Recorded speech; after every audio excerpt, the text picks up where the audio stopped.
5-minute reviews. Replacements.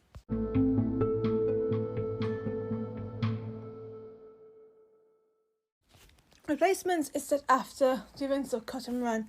What makes this episode stand out for me is the Bad Batch's dynamic. For example, you have Hunter, Wrecker, and Omega, and then you've got Tech and Echo. And what I love about the first few seasons is we see Wrecker trying to adjust on the kid around here, Echo and Tech having their bickering as usual, and then they all crash onto this planet with a lot of darkness, but definitely not empty. And we first see Wrecker's prevalent headache alert, which we all know what happens later on. And it's really interesting to see it start potentially there. And it really, really does help us learn that these clones are not safe from the chips, and now there's kind of a danger of them activating. I just love the thought of Omega and Hunter bonding and going on a little trip to get the capacitor drive. And it's one of those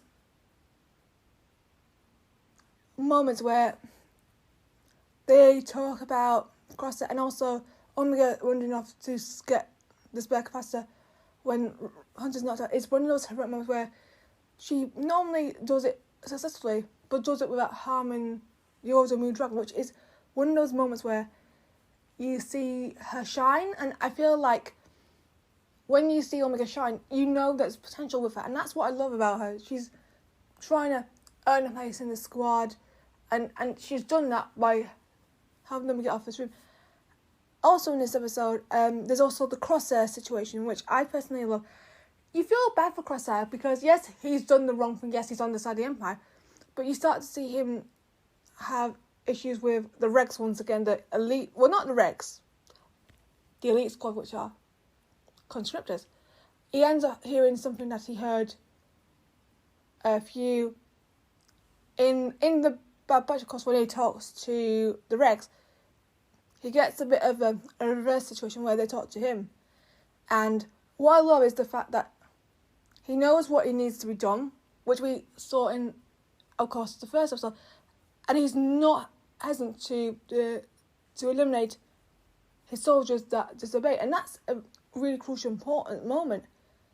But also, it's crucial to see them killing innocent lives, and what the Empire's doing. And even though he succeeds, what I love is the fact that he's having to deal with the fact that he's alone and maybe misses his brothers, and especially at that scene when he comes in. But we're also introduced to Admiral Rampart, who is responsible for the chain code situation, and who has introduced this new squad, and sees the potential after Crosshair's success with him. But are the clones in danger? And I want to finish with the last scene because it's one of those beautiful moments. Wrecker doing a kind gesture, making Omega her own room and giving her his Lula, which I think is one of those moments where we see a change in not only character but personality, and showing a different side to Wrecker. Because we know him as, he's strong, he's brute, he loves exploring things, but he cares for children. And he's made Omega fit in by making her own room. And that's what makes it count. And especially when Hunter says to her, you're part of the squad now too. I think it means a lot to Omega from what Wrecker's done and what Hunter said to be accepted into this group. Because she is different. And I'll tell you something. She deserves the world with these guys because she fits in. Love it. But the whole episode was amazing. And yeah, I think it is a crucial moment in the Empire facing that clones.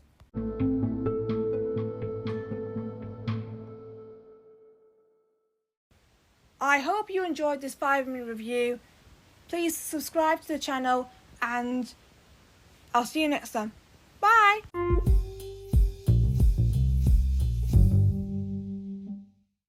Thank you for listening to the podcast. Subscribe to Phasma and Jarens